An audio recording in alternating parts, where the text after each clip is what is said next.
Under Rule 56 to raise an urgent matter of national importance in regards to unlawful treatment of prisoners.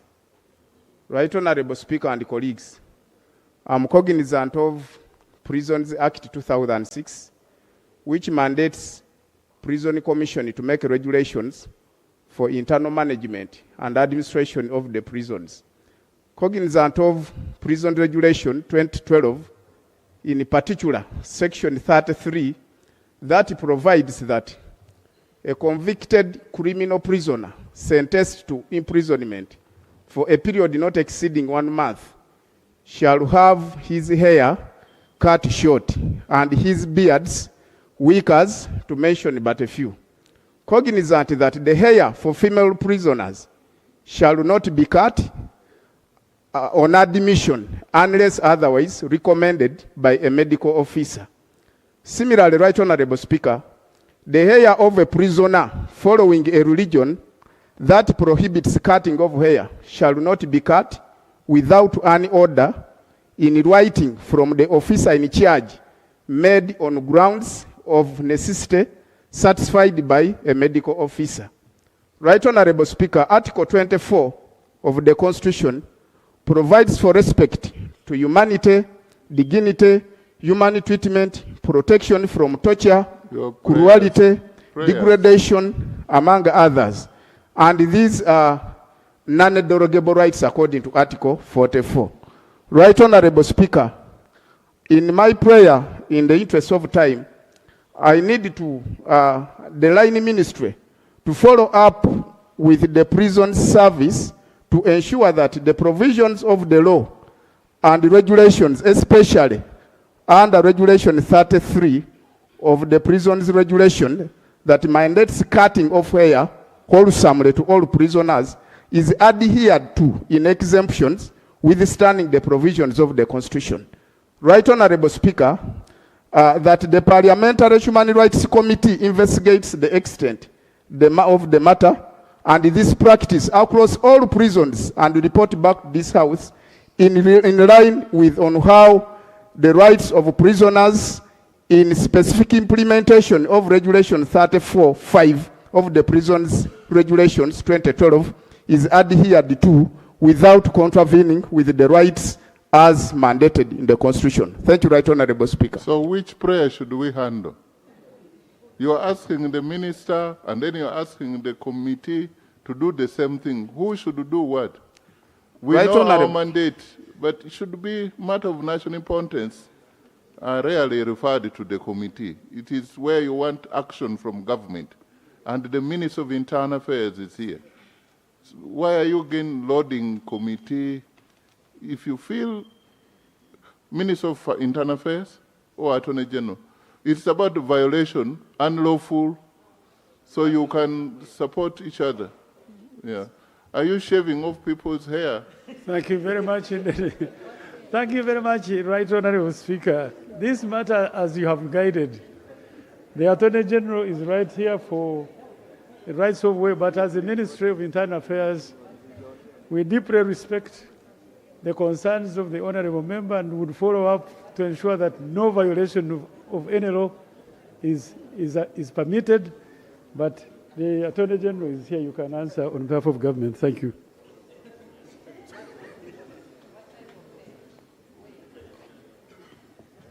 Right Honourable Speaker, to add to the answer by the Elder, the Honourable Minister of Internal Affairs, one, we appreciate the concern. I want you to note that we inherited a number of laws from colonial times, but we have structures within our legal system that help us review these laws occasionally. There is a saying that law is not cast in stone, meaning that at any one time, law is expected to grow dynamically just as the society does. When such things are found to be unbecoming in a particular society, we sit and review them. So I do appreciate, just like the Honourable Minister said. And third, lastly, Right Honourable Speaker, I do not believe that there is a need to investigate this matter. If it has been going on, it has been done under the regulation you have cited. So they were fulfilling the law as it was. That is if they were doing it. But going forward, we'll sit with the Law Reform Commission and consider your concern. If it requires amendment, we'll advise accordingly and move on. Thank you very much. Thank you. You don't have a right of reply. You are the one who cites so many laws. You cite for me which rule gives you right of reply. Honorable Banya Emmanuel, Natal.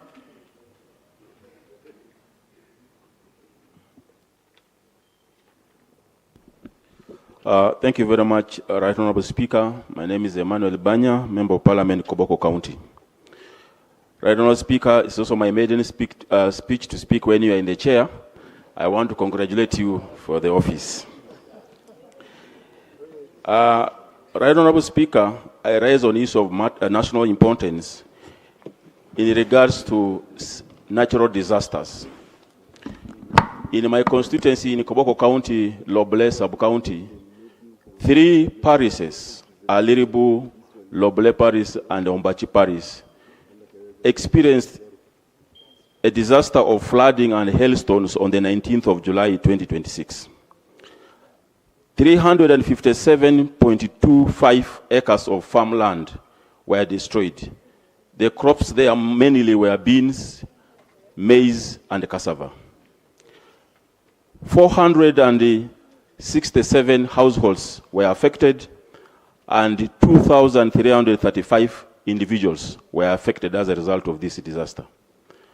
These parishes happen to be refugee hosting parishes. Now, World Food Program these days does not give food to refugees. They give what they call cash ratios. Now, with the disaster hitting agricultural sector, there's a big problem in terms of food supply. People are dying of malnutrition and hunger. My prayer is that the Office of the Prime Minister immediately supplies food to those families. Fast maturing seeds are provided. And Right Honorable Speaker, the Minister of Agriculture gave some regions hand hose. I will also appeal to the Minister of Agriculture that Koboko is considered immediately for hand hose to alleviate this hunger issue which is going on. Right Honorable Speaker, I beg to move. Prime Minister.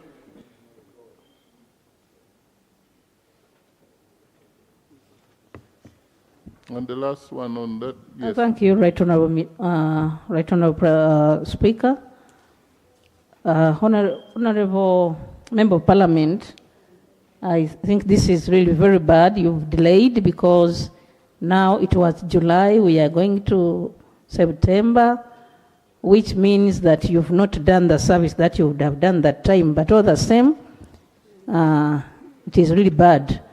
I will request that give us the letter so that our team can go on ground for investigation and then we handle. I thank you. Honorable Mushabe, Rujok, Ruth. And then I will have Honorable Sebalim. This is Sebamala, Richard. Thank you, Right Honorable Speaker. Mine was to do with the cancer, and since you have guided, I shall wait for that time. However, I would request the Minister of Health to tell us about the PEP scan plans as well when he's talking about the ambulances. I thank you. Thank you. That's quite brief. Honorable Richard Sebamala. Sebamala, the former contestant of DP presidency.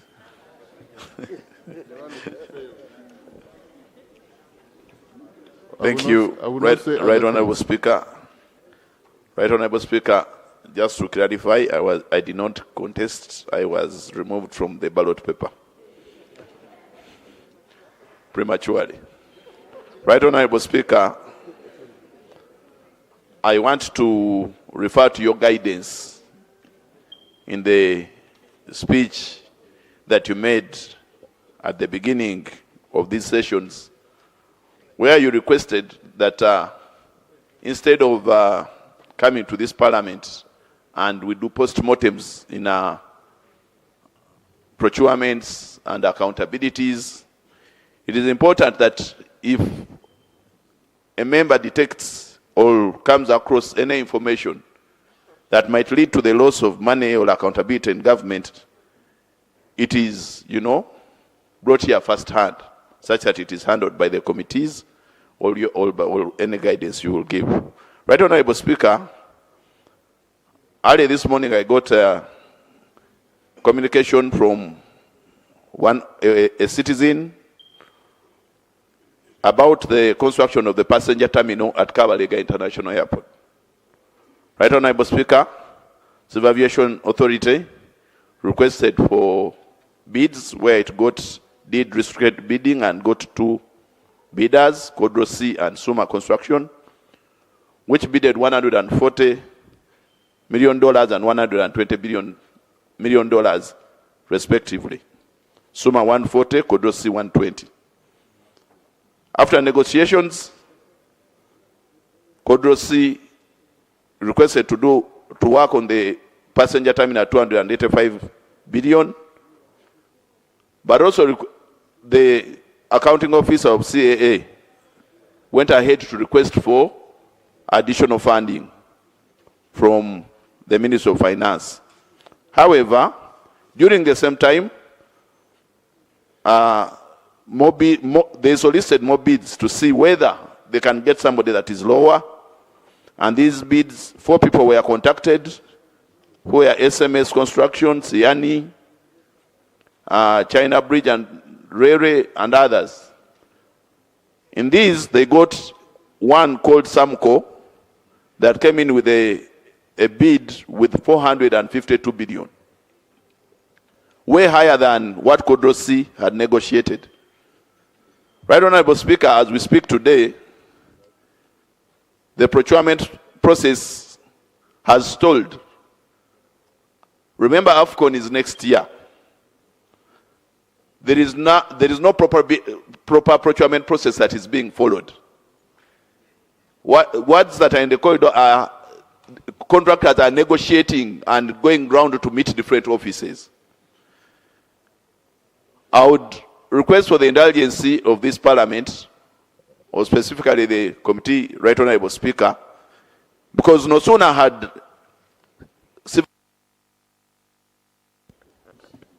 you need the committee to look at that. Yes, Right Honorable Speaker. Okay, so it is the Committee of Infrastructure. Okay, that you have any interest? No. I don't have any interest, Right Honorable Speaker. Honorable Minister of Works. Right Honorable Speaker, thank you very much. It's good you have asked a question to the Honorable Member, whether he has interest, but he has declined.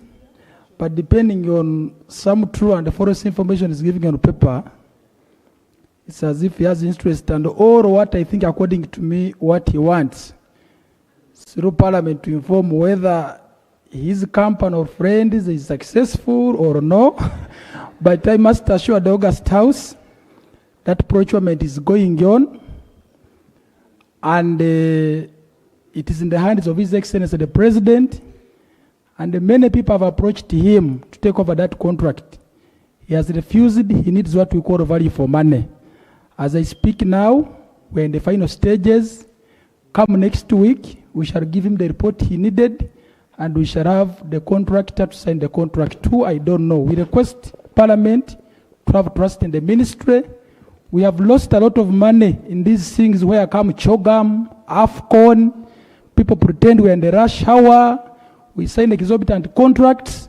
By the time they realize it, money is eaten. We are in charge. We shall have the right contractor in that place, even with the hand and the help of His Excellency the President. Thank you, Right Honorable Speaker. Thank you. No problem. I will protect you. There is nobody living on earth here without interest. But I think in this matter, the interest you have is for the fairness of the process. So don't be offended. There is nobody without interest. including me who is speaking here, I have interest, but you only have to ask which interest. Honorable Query, procedure? Right Honorable Speaker, I don't know whether we are proceeding well if the same people that are doing the procurement are the same people that are saying that the procurement is moving well. That's why I had requested for your indulgence that maybe the committee could look at the same. No, I think he has pushed it that the whole chief executive of the Republic of Uganda, who is also called the executive works through him. The president of the Republic of Uganda is highly involved. That one, when it is invoked, let's wait. Let's wait. Honorable Kwerede, you are the last on that matter, and then we can handle other things.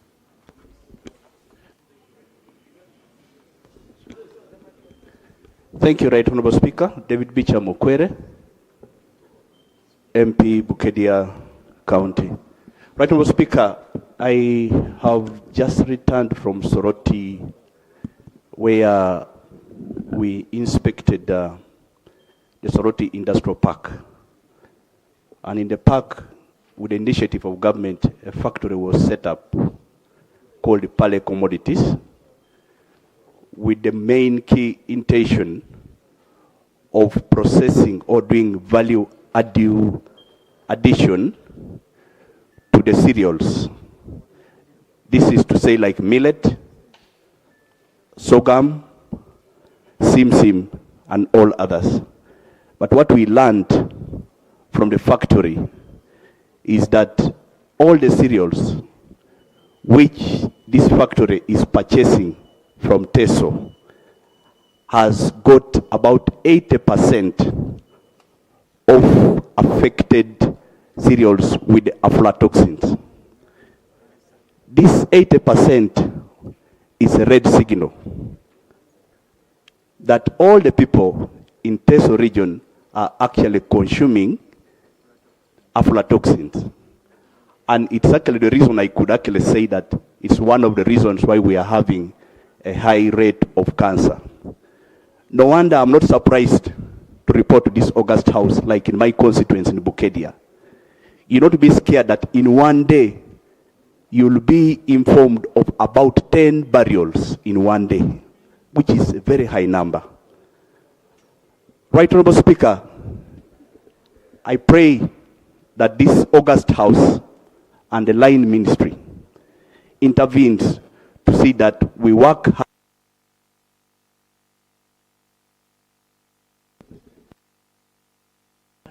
Prime Minister or Minister, who is the relevant minister? They are multi-sectoral.